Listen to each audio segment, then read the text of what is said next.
Hi, this is Jeannie, and this is Jeannie Goes to the Movies. I have been on hiatus for almost, I think, 2 years now. The last movie that I reviewed for my podcast, Jeannie Goes to the Movies, I think it was in 2019, and it was Knives Out, I think. And after that, I traveled, and then the corona happened in 2020, and then I moved, and um 2020 the theaters were closed. And I think the last movie that I saw in the movie theater was not even a good one. It was like something island, fantasy island or something. I did not know that that was going to be the last movie that I would watch before the pandemic would happen. And that was sometime in February 2020. So here I am, and I just didn't feel I was doing other projects. I just didn't feel like I wanted to review movies. I mean, I have gone out. I think I saw Black Widow, but I wasn't really compelled to write a review about that movie. But after I saw the movie Ghostbusters Afterlife, I realized that that's the reason why I love movies, because of movies that I grew up watching: Ghostbusters, Indiana Jones, Star Wars, Back to the Future, those types of movies. The movies that were just literally became the template for future movies of that genre. They've been trying to reproduce Star Wars, and nothing can compare to the original Indiana Jones. And it was the 80s and the 90s. It was just, for me, where movie watching was fun, and movie going was an experience. But now we have streaming, and we have Netflix, we have subscriptions, and it's just like, for me, movies is all about family. I remember growing up, it was really family members that I watched movies with. So it was a family affair. It was like, you're excited and you watch movies with your family members, your loved ones. And it was just an enjoyable experience for me. So when I saw Ghostbusters Afterlife, I really felt like, yes, I'm going to talk about movies again, and I'm going to watch movies again, maybe in the theater, maybe streaming, maybe a little bit of both, you know. But it made me excited for movies again.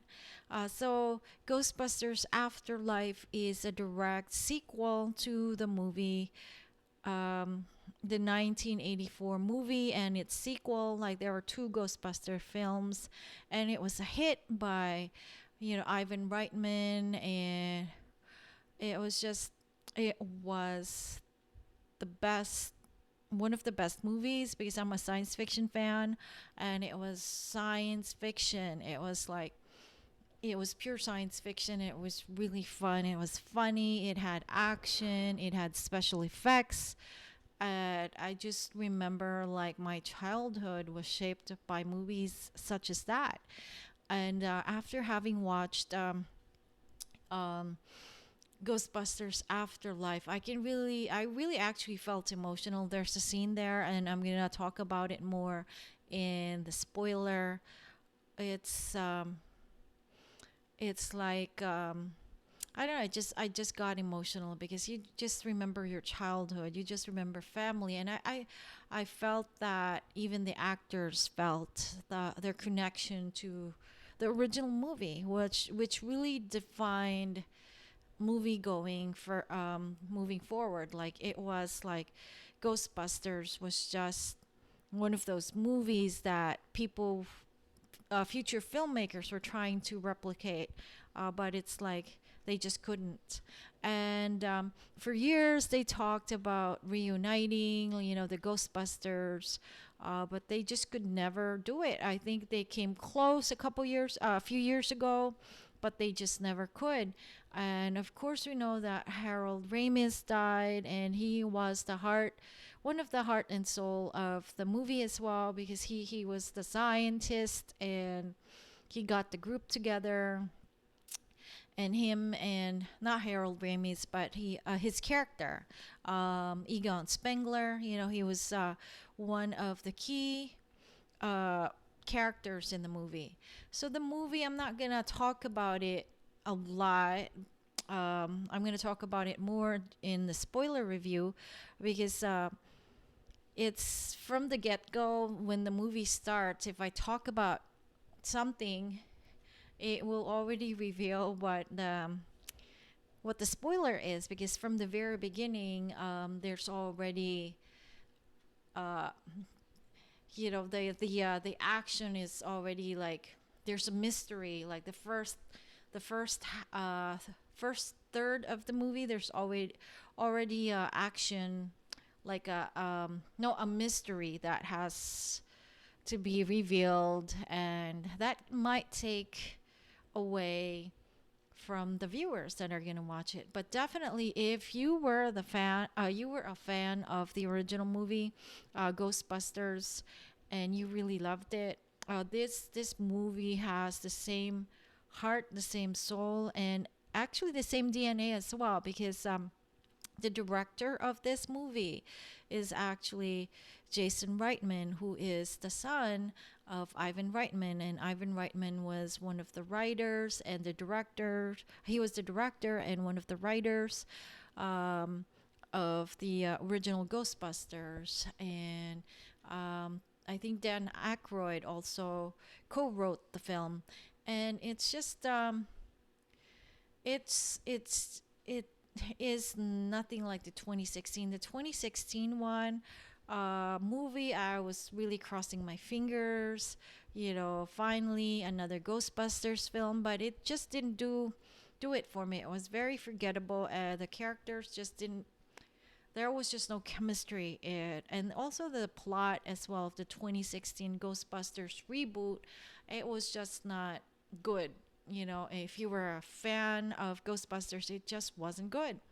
And so I was kind of disappointed, and I actually was not really excited for this one, because I thought they showed teasers, and it's like a bunch of kids, and I'm like, I don't know if I want to watch that. It's just a bunch of kids, and what is the movie really about?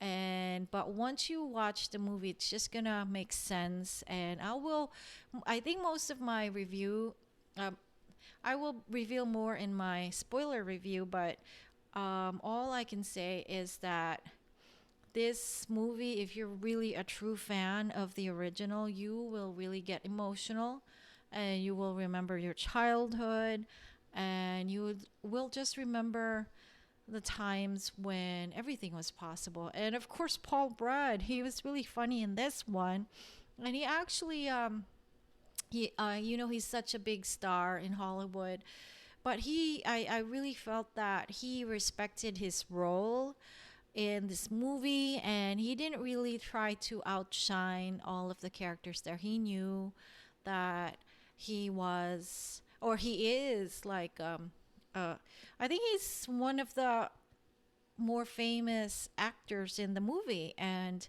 but even knowing that, he didn't try to outshine everybody else, and he allowed other actors to just play their characters. So he actually added in a way, because he's really funny. I mean, Paul Rudd can do no wrong, and I've been a fan of his for years.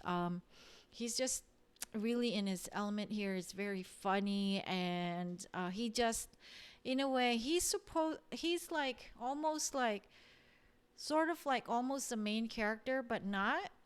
Because like he's very prominent, and he steals all the scenes that he is in, literally. But he just plays supporting character, but he's really funny in this one, and it just, you can really tell that he just really respects the other actors, and he was just playing his part and really, really funny in this part. He was actually one of the best parts of this film as well. And of course, the kids. The kids are the heart and soul of this movie. The actors, they are just, it's really their film actually if you think about it. And it's just, I just identify with the kids, the characters, and I could see myself through their eyes. And it's really a film worth watching if you want the nostalgia, and if you want.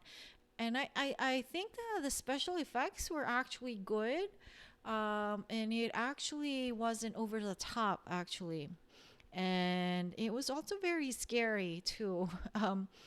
It's like there's jump scares, and like it's it's still a horror film, sci-fi, science fiction film at heart, and then the special effects is really good. It really is good in this film, but it's not overpowering. It doesn't really dominate, and it's more about the story, and it's more about the story of the kids and their adventure and then their point of view. And if you are also a fan of Stranger Things, of Goonies, of It, the recent It, if you like movies where the young kids um, are playing prominent roles, you will really love this film. And it basically, I think the purpose of this film, aside from this nostalgia, is actually to introduce the newer audience. And you can see Bacon there. Hey Bacon, we can see you. So yeah, he's always appearing in my videos, my vlog, my dog Bacon. So yeah, see, he cannot escape the spotlight. So anyway, so if you love films with children in them, and like childhood and things like that, you will really love this film. And oops, like there he goes. I'm like, he said, okay, I'm going over here. So anyway, thanks for watching, and I will try to make more movie vlogs again, because I just feel excited again, because movies so far, um, the past couple years, it was just like, oh, okay, yeah, meh, and we know what happened in 2020. But I'm glad, and I hope that the movie industry bounces back. And I think the way to get the audience to go back to movies again is to just go back to the past, nostalgia. Bring people back, like family films. That is, you know, the reason why I watched movies before, and the reason why I continue to watch movies. It's like all about, family, and hopefully this movie does well. And thank you very much for watching. Jeannie Goes to the Movies, and I'm back. Thank you.